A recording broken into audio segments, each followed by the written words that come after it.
Everyone, welcome back to my channel Puja's lifestyle. I hope তোমরা সবাই খুব ভালো আছো, আমিও খুব ভালো আছি। তো আজকে ব্লগটা শুরু করছি একদম দুপুরবেলা থেকে। ব্যালকনিতে এসে ইন্ট্রোটা দিয়েছি, তাই দেখো প্রচণ্ড রৌদ্র। যাই হোক, আজকে ব্লগটা খুব ইন্টারেস্টিং হতে চলেছে, কারণ আজকে আছে আমাদের একটা বিয়েবাড়ি ইনভিটেশন। তো আজকে সবাই মিলে এক জায়গায় হব, ভীষণ মজা হবে।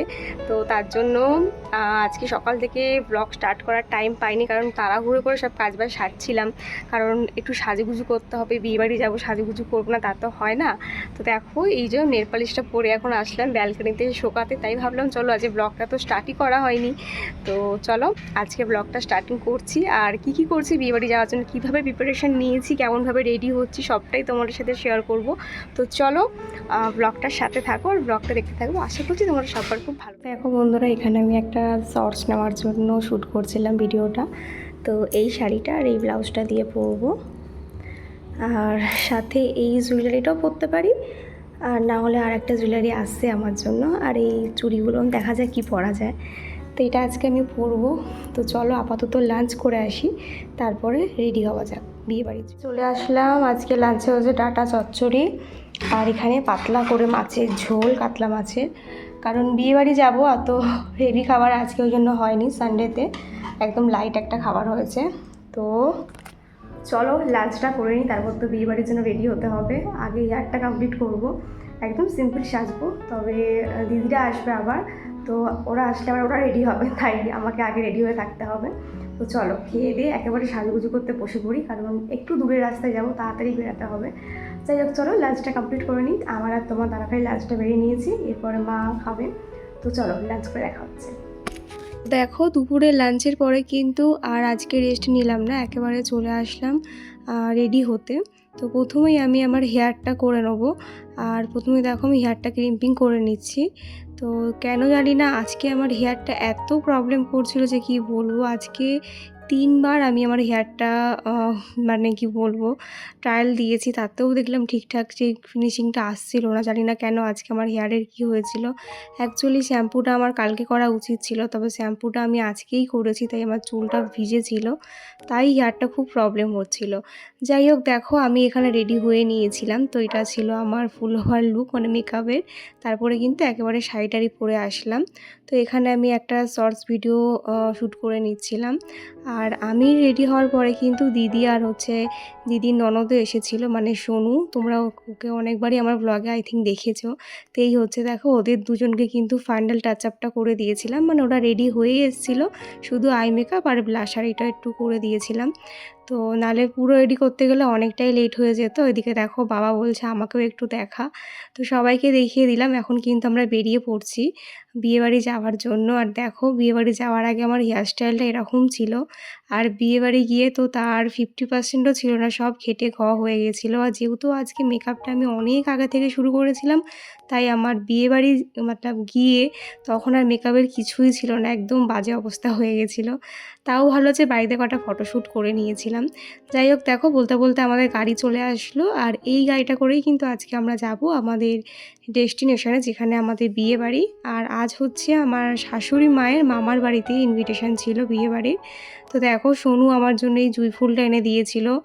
আর ওরা মানে আমরা 3জনেই জুঁই ফুল লাগিয়েছিলাম মাথায়, আর জুঁই ফুল লাগাতে আমি ভীষণ পছন্দ করি। তবে তোমার দাদাভাইয়ের কিন্তু এই জুঁই ফুলের গন্ধ একদমই পছন্দ হয় না। দেখো ওর শরীরটাও খারাপ হয়ে গিয়েছিলো এই জুঁই ফুলের গন্ধে। তো দেখো মাঝের সিটে আমরা 4জন বসেছিলাম, আমি, রিজু, দিদি আর সোনু। আর সামনে জামাইবাবু ছিল, আর পিছনে ছিল হচ্ছে বাবা মা, তোমাদের দাদাভাই আর মাম্মাম। তো মাম্মাম মাঝে আমার কাছে চলে এসেছিলো, কারণ ওর না গাড়িতে প্রচণ্ড গরম লাগছিল। আর আজকে ওয়েদারটা ঠান্ডা হলে কি হবে, একটু একটু মাঝে মাঝে গরমও ছিল। যাই হোক ঠাকুরের নাম করে কিন্তু আমরা এখন বেরিয়ে পড়ছি। আমরা যাব হচ্ছে আজকে কাচিয়াড়া। তো আমাদের বাড়ি থেকে কিন্তু এর দূরত্ব খুব একটা বেশি নয়, ওই 20-25 মিনিট মতন লেগেছিলো, বলতে গেলে কাছাকাছি বলতে পারো। তো যেহেতু রাত্রির বেলা তাই আর কি ভিডিও শ্যুট করব বাইরে, তাই সেগুলো আর দেখালাম না। তো দেখো এখন আমরা আবালসিদ্ধির দিকে চলে যাচ্ছি। আবালসিদ্ধি থেকেই কিন্তু টার্ন নিয়ে কাচিয়াড়া দুটো স্টপেজ। তো দেখো বলতে বলতে চলে আসলাম আর বিয়েবাড়ির ভেতরে এখন ঢুকছি। আমরা অনেকটাই আগে এসেছি, এখন এসে দেখি সেরকম কেউ আসেনি। আজকে কিন্তু আমার দুই ননদ, আমার মাসি শাশুড়ি, ওদেরও আসার কথা। তো যাই হোক, প্রথমে এসেই আমরা আজকে রিসেপশন পার্টি ছিল তার সাথে একটু আলাপ করিয়ে দিলাম। এই হচ্ছে আজকের যার রিসেপশন পার্টি ছিল, এই আমাদের নতুন বউ। তো তার সাথে একটু ভিডিও ক্লিপ নিয়ে নিলাম আমরা, এখানে অনেক ফটোও নিলাম তার সাথে। তো খুব মিষ্টি, ও ভীষণ মিষ্টি, দেখতেই পাচ্ছ খুব সুন্দর লাগছিল ওকে আজকের লুকে। তারপরে দেখো দিদি আর সোনু আর জামাইবাবু রিজু ওরা ফুচকা খাচ্ছিল, তো আমাকেও বলছিল খেতে, তো আমার সেরকম ইচ্ছা করলো না, তাই আর আজকে ফুচকা খেলাম না। তাই না কেন আমার ইচ্ছা করছিল না, তাই কিন্তু আমি এখানে বসেছিলাম আর আমার ছোট ননদের জন্য অপেক্ষা করছিলাম। ওরাও আসছে, তো ওদের আসতে একটু লেট হয়ে গেছিলো। তো যাই হোক, আজকে আমাকে কেমন লাগছে অবশ্যই জানিও। প্রথমে একটা জুয়েলারি পরেছিলাম, সেকেন্ডে এটা পরলাম। এই দেখো আমার ছোট ননদ চলে এসছে, মানে দুই ননদ আমার, একজন বড় আর একজন ছোট। তো কেমন লাগছে ওদেরকে অবশ্যই জানিও। খুব সুন্দর করে মেকআপ করেছিল, ওদেরকে খুব বেশ সুন্দর লাগছিল। তারপরে দেখো এতদিন পর সবাই এক জায়গায় হয়েছি, তবে ওদের আসতে একটু লেট হয়ে গেছিলো, তাই আর জমিয়ে গল্পটা আজকে আর হলো না। আর এদিকে দেখো মাম্মাম কিন্তু ওর দাদা ভাইয়ের সাথে একটা সুন্দর মুহূর্ত কাটাচ্ছিল, সাথে ছিল দিদি ভাই। তো সবাই মিলে খুব সুন্দর একটা মুহূর্ত কাটালাম। আর এখানে দেখো আমরা সব লেডি গ্যাংরা, তো সবাইকে বলছি সব সুন্দরী সুন্দরী ননদদের পাশে আমি কি বলবো।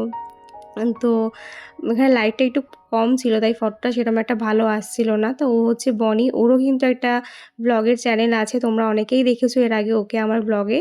তো ওর ভিডিওটা শ্যুট করে নিচ্ছিল। তারপরে কিন্তু আমরা এখানে অনেক ভিডিও, অনেক ফটো তুললাম। দেন এখন যাচ্ছি খাওয়ার জায়গায়, কারণ অনেকটাই রাত্রি হয়ে গেছিলো, আমাদের বাড়ি ফিরতে হতো, প্লাস মামামকে গিয়ে খাওয়াতে হতো রাতের ডিনার। আমি ওর কোনো ডিনার করে নিয়ে আসিনি, বাড়ি গিয়ে খাওয়াবো। তো দেখো এখন চলে যাচ্ছি খাওয়ার টেবিলের দিকে, কারণ অনেকটাই রাত্রি হয়ে গেছিলো, এখন মনে হয় প্রায় ওই 10টা মতন বাজছিল। তাই কিন্তু আর দেরি করলাম না, খাওয়ার টেবিলে বসে পড়লাম। তো দেখো একদিকে বসেছিল বাবা মা, আর একদিকে বসেছিলাম আমি আর তোমাদের দাদা ভাই, আর আমাদের সামনের টেবিলে ছিল হচ্ছে দিদি, জামাইবাবু, সোনু আর হচ্ছে রিজু। ওরা আমাদের আগেই বসেছিল, তবে একসাথেই কিন্তু ব্যাচ শুরু করেছিল। যাই হোক দেখো মাম্মাম কিন্তু দাদু আর ঠাম্মির কোলে বসে বসে খাবে আজকে। ও তো আর খাবে না, শুধু দেখবে। যাই হোক দেখিয়ে দিলাম তোমাদেরকে আজকে কি কি ছিল মেনুতে। তো যার আর কি রিসেপশান ছিল তাদের নামটা আমি ঠিক জানতাম না, তাই এখানেই মেনু কার্ডে তোমাদের দেখিয়ে দিলাম, দীপ আর ঋতু। তো যাই হোক এরপর কিন্তু আমরা অপেক্ষা করছিলাম কখন খাবারটা সার্ভ করবে। আর ওদিকে দেখো তোমার দাদা ভাইয়ের আমি বসেছি, মানে ওয়েদারটা ঠান্ডা হলে কি হবে, বৃষ্টি হয়েছিল ঠিক কথাই, কিন্তু গরমটা কিন্তু বেশ ভালোই লাগছিল। তো যাই হোক এখানে তো দেখছিলাম মেনু কার্ডটা ভালো করে কী কী আইটেম আছে। তারপরে কিন্তু একটু অপেক্ষা করার পর আমাদের পাতে পড়ে গেল হচ্ছে প্লেট, মানে প্লেটটা আগে দিয়ে দিয়েছিল। তারপরে পাতে পড়ে গেল প্রথমেই চিকেন চাটে, সাথে ছিল হচ্ছে স্যালাড আর সস। স্যালাডটা প্রথমে দিতে ভুলে গেছিলো, পরে দিয়েছিল। তো চিকেন চাটিটা খেয়ে নিলাম। মোটামুটি সব কটা রান্নাই মোটামুটি ভালোই হয়েছিল, খুব খারাপও হয়নি, আবার খুব ভালো আমার লাগেনি। যাই হোক তবে মোটামুটি ভালোই হয়েছিল। তো প্রথমে দেখো চিকেন চাটিটা দিয়ে খাওয়া শুরু করলাম, আর ওদিকে মাম্মাম কিন্তু দাদুনের কোলে বসে বসে চিকেন চাটে খাচ্ছিল। তারপরে কিন্তু বাকি আর যা যা মেনু ছিল সেগুলো পাতে পড়ে গেল। সাদা ভাত, সাথে ছিল হচ্ছে ভেজ ডাল, আলু চিপস, কাতলা মাছের কালিয়া, চিকেন কষা আর মিষ্টি, চাটনি, পাঁপড় যেগুলো থাকে।